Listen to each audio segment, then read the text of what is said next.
You're tuned to WNYC 830 on your AM dial in New York. The time 11:30. Time for another program of Assemblyman at Large. Here now is your host, Assemblyman Brian Sharoff. Hello, and thank you for joining the show today. One of Mayor Beam's early decisions was to fill the potholes, and one of his earliest problems was to make the West Side Highway work again. Today's show will deal with the problems that face the new administration and the administration of city servants who have been in office even before Mayor Beam came into office. My guests tonight are Ted Resnick, who is the Borough Superintendent of Maintenance in the Borough of Brooklyn, and Tom Sheraton, who is in charge of arterial highways for the city. Gentlemen, thank you for being with me today. Let me start out with this overall question, and either one of you can answer it.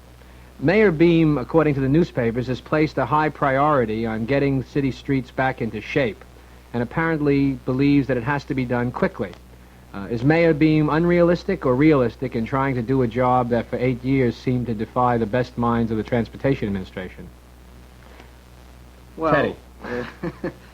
The common belief is that potholes are multiplying throughout the city. I think that a fair statement would be that there are fewer potholes in the city now than ever before. For many years, we had plugged potholes with coal patch materials. And what is coal patch material? Coal patch material is an asphaltic material which is has a solvent in it and can be placed in the potholes without having to heat it. It sort of looks like gravel.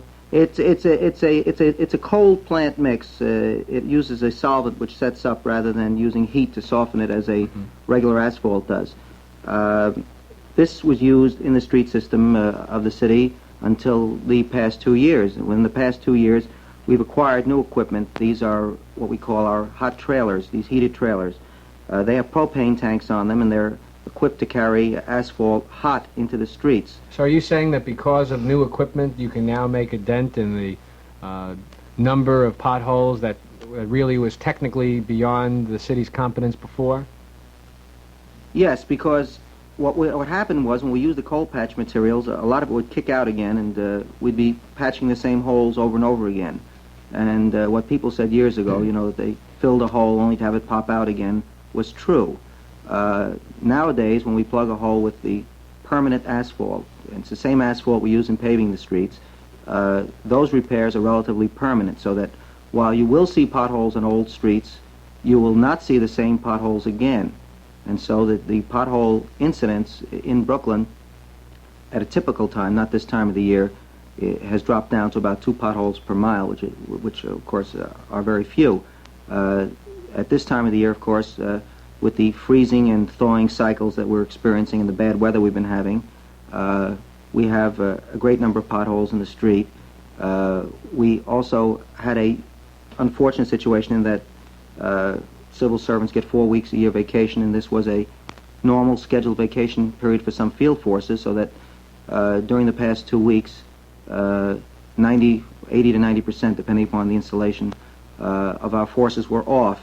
And of course, that didn't help the pothole situation any, but Monday morning we will be running full force again, and we are running weekends, so that I would imagine that the pothole situation will be under control in a matter of days. How does that apply to the highways, Mr. Sheridan? On the highways, we have a system where we patrol the highways on a weekly basis, that each lane is patrolled weekly. This would be filling of all the holes with this hot mix. During this period of additional salt, freezing weather, we've had many of our potholes, previous potholes, have come out. These will be fixed within the next few days. Now, the new commissioner who's been appointed, Commissioner Amoruso, made the comment that he was more interested at this point in quality than quantity. What exactly do you think he meant by that, and is that realistic? Quality, we have always tried for quality. That's what I would have thought. However... What does he know that the department doesn't know? Commissioner Amoruso has been with the Department of Highways for a number of years, and with a more forceful administration, the crews in the street will be doing better work. All right, that's a good answer to that. The people in Queens have raised the hue and a cry, well, ever since the mayor election of 1969, that the streets of Queens were in the worst shape of any of the boroughs. And the mayor, at that time, Lindsay, gave credence to that statement by making a crash program of filling the streets in Queens up as quickly as he could. Yet the streets in Queens remain in a fairly difficult straits. What is it that is different about Queens than Brooklyn, the Manhattan, the Bronx, and Staten Island, too? I think that's how the song goes. Yeah. Teddy? The difference, Brian, with respect to the Queen streets is a simple difference. The difference is that the streets in Brooklyn and Manhattan are primarily concrete-based, sheet asphalt streets, what we call a Class A type pavement. Queens had many streets which were installed in the 1930s and thereabouts, which were considered temporary streets. Unfortunately, a good bit of the Queens street system is comprised of what would be called a system of temporary streets, and so that they are not as durable as Class A permanent streets. Do you want to comment on that? No, that's okay. Now, the West Side Highway is, as you know, I'm sure, since it's your responsibility, is closed from, I gather, 42nd Street down to the Battery Tunnel. 46th Street. 46th Street down to the Battery Tunnel. That highway has been a subject of controversy for numerous years, and only, it would appear, after the collapse of a whole section of the street has there been any public support to do something about it. What is the basis of that controversy? Why do you think there can't be more progress in getting the West Side Highway fixed or rebuilt? The problem is obtaining sufficient monies and also the route in which the West Side Highway will Ultimately go? right. The West Side Highway has been a roadway under repair since actually it was put into since it was originally constructed 1930s. approximately Yeah. 1931, Right. and with very little maintenance from the various borough presidents at that time until it was turned over to the Department of Highways in 1962 when we became a separate individual department. The highway itself needs work on it.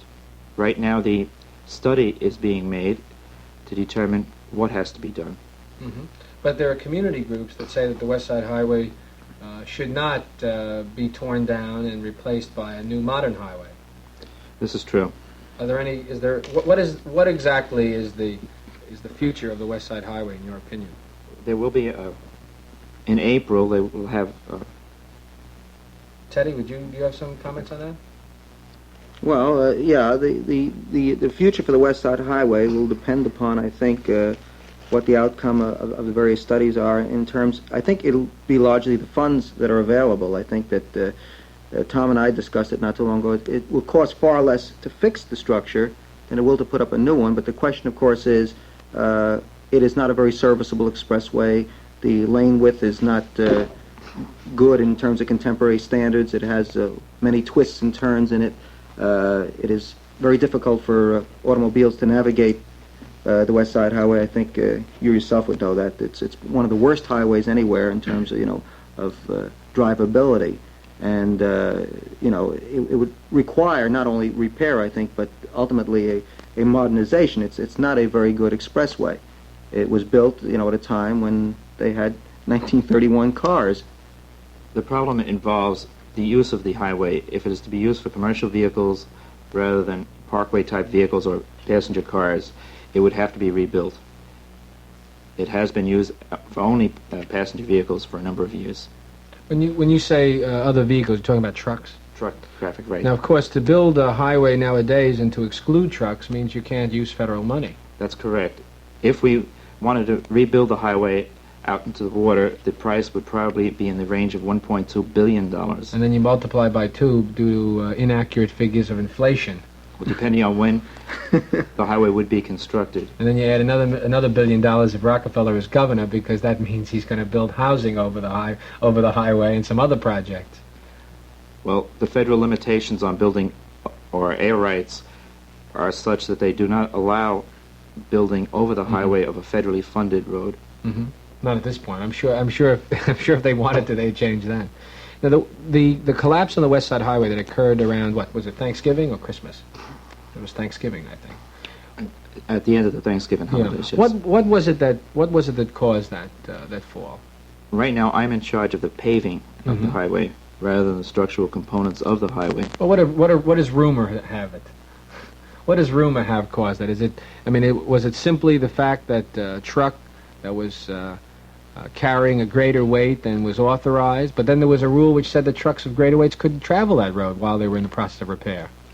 The truck that was on the roadway was working for a contractor working at the roadway site, and was delivering material to the site.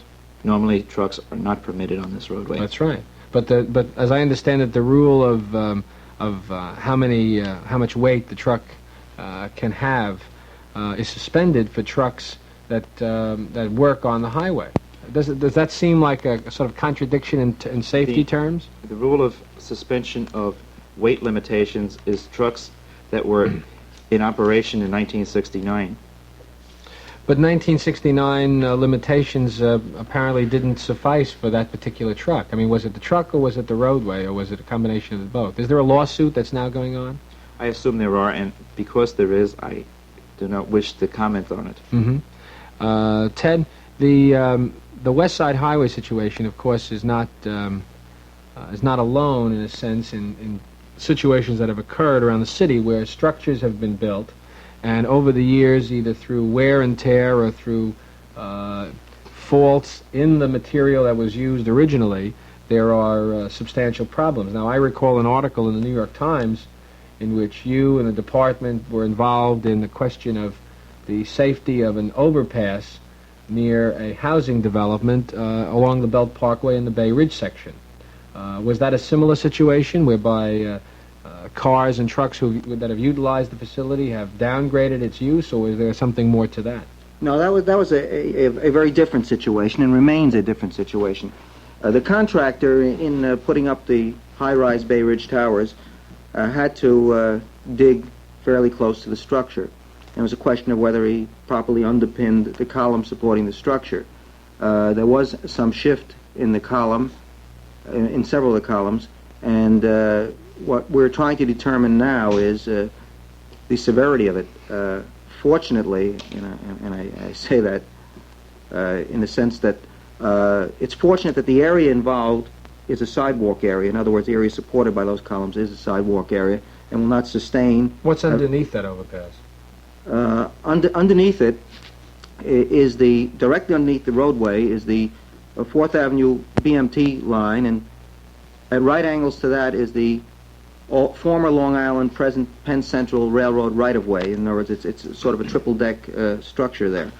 And the columns in question were the columns closest to the Bay Ridge Towers development, and they have shifted as a result of construction. And right now we're having a hassle trying to get the Penn Central to move. I'm sure Thomas had his experience with them too. The Penn Central has pleaded poverty. They claim that they're broke, they have no money, they can't do anything. And besides, it's their feeling, which we share, by the way, that the contractor putting up the housing development was responsible for what happened.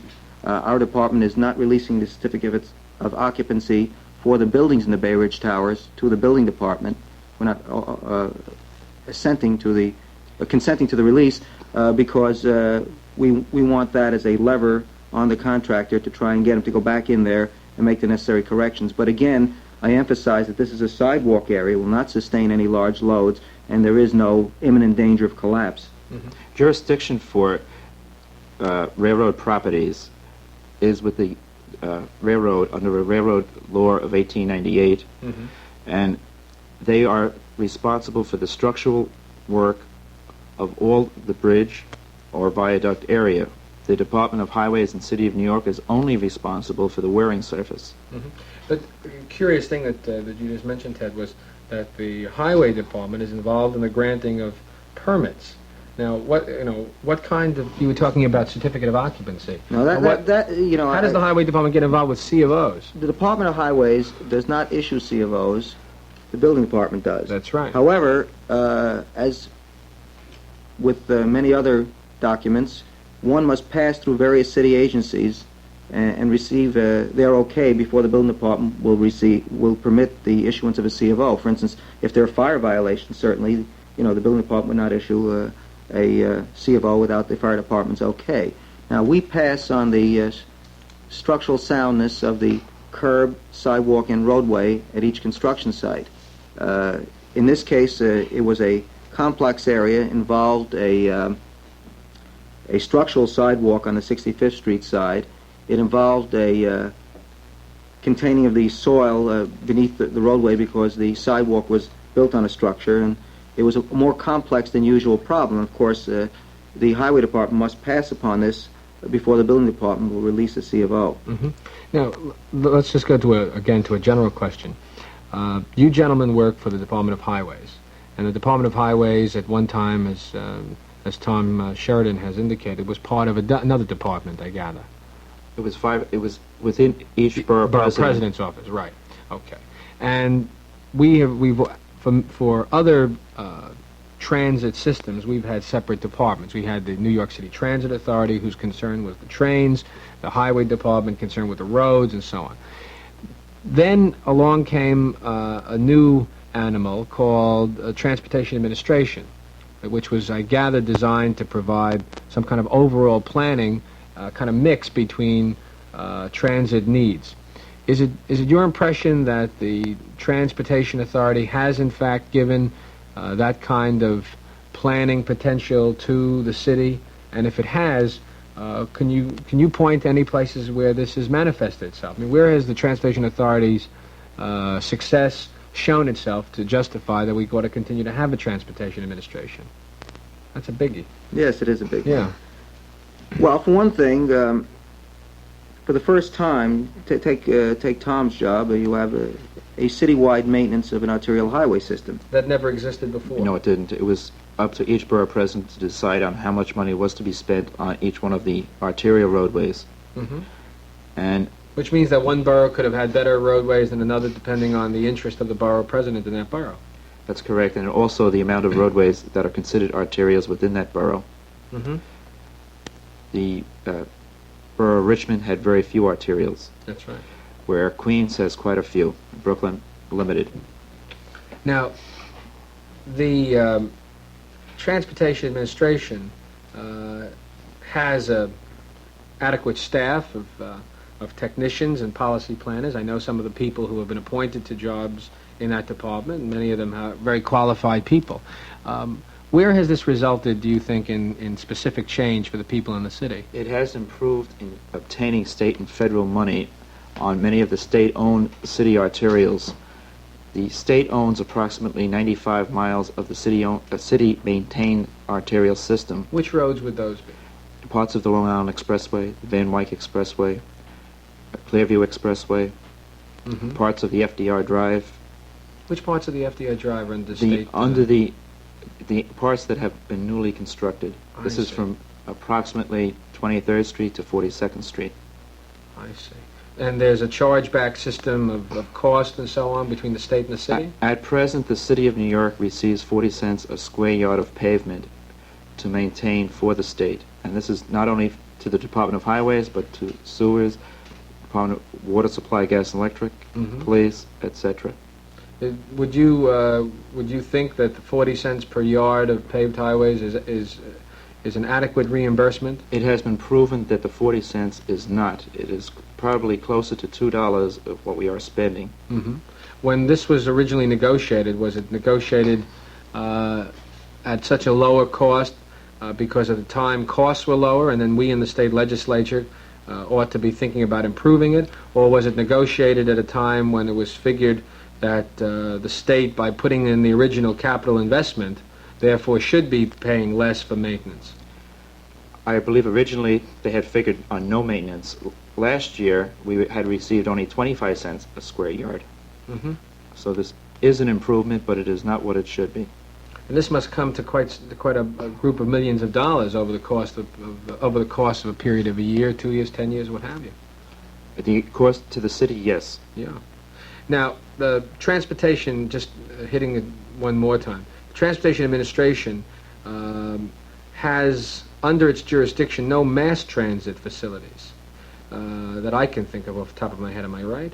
Is there some, no, there are no but, mass transit however, facilities. However, the agency is involved Yeah. in mass transportation. In what The manner? administrator will comment, for instance, I heard our former administrator commenting a few weeks ago about the New Brew College site and whether or not it should be in Lower Manhattan or in Brooklyn, and these kind of transportation studies, which can now delve into parking versus the underground railroad, subways, buses.